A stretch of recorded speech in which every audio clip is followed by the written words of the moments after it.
My name is Hadassah. Something a lot of people don't know about me is that I survived a domestic abuse situation. It took a long time for me to understand that that's what I was. I'm not a labeler. I don't make labels. But my ex was abusive, and his father was abusive, and his mother was really codependent on the whole situation. I think she'd been abused by her sibling. There was some hints about that kind of behavior, but they never really talked about it.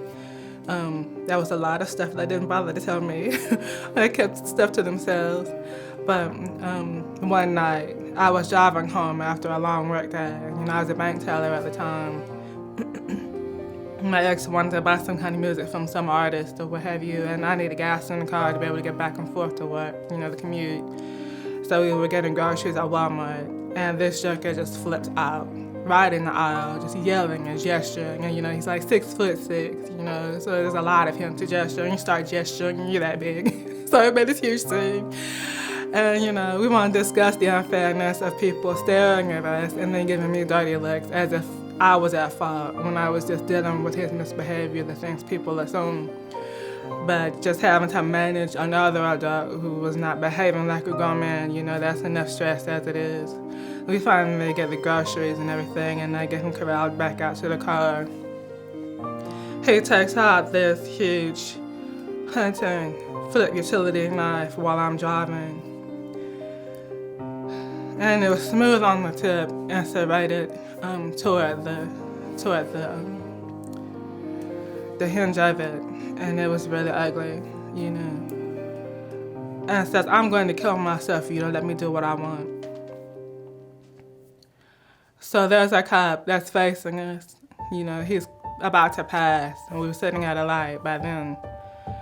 And I had to decide in a split second if I was going to blow my horn and, have my husband arrested or committed or whatever, something, or just get some sleep and go to work the next day and make my plan. And I had to factor in so many things, in that 30 seconds of time that I had. We're out here in the country, and I'm a young black woman with natural hair, and I'm sitting next to this huge irate white dude. Do I really want to spend the next 2 hours dealing with cops who may or may not believe what I'm saying, side with him, And I still, no matter what, I'm going to need money to get away from here. I can't afford to miss work. I can't afford to be out. So, I pull over to the nearest parking lot, and I looked at him. It was about a block from where we were living at the time, but I just wanted to make sure I'd handled it before we got home. And so I'm just staring at him for a minute until he could calm down enough for me to speak. I'm like, what kind of wacko tries to slit their own damn throat? My mom is an insurance agent. Do you know the likelihood of people slitting their throats as a means of suicide? It is near zero. That crap hurts, and we're programmed not to like pain. So you would stop about halfway if you got that far because you're a pain wuss. They'll not have to take your crazy ass to get stitches at the hospital, and you have to explain it, and I'd still be up half the night, and you still wouldn't get the music you wanted. So what is the damn point? You're not going to manipulate me. I am exhausted. I need sleep. I need to get to work.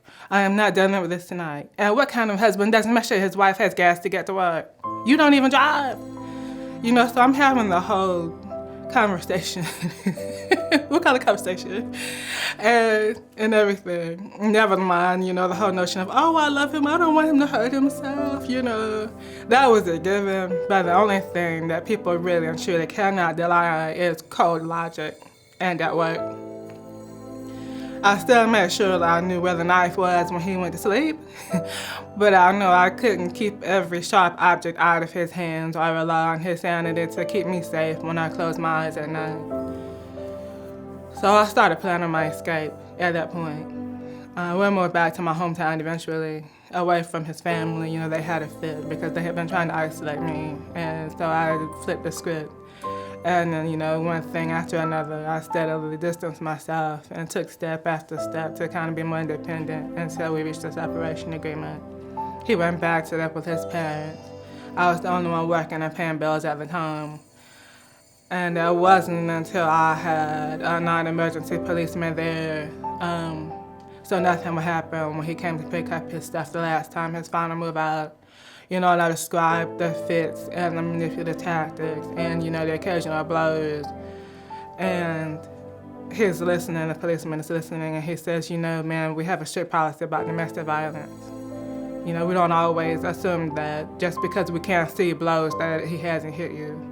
Especially with someone who's brown, and he was a white guy. He's like, especially with someone who has, brown skin, because you may not always see the scars on someone who has brown skin. He was so compassionate. And it wasn't until he said domestic violence, the whole label, that I understood that I was in the category. I just hadn't thought about the fact that I was fitting into the domestic violence category. I was too busy trying to survive. And people will judge you. That's the problem. It's not that people don't want to leave an abusive situation. It's that they don't always recognize where they are yet. They don't recognize that they're in a domestic violence situation. They don't categorize it that way yet. And so I had to understand that I didn't need anyone else's permission to protect myself and to save myself and to be loved properly.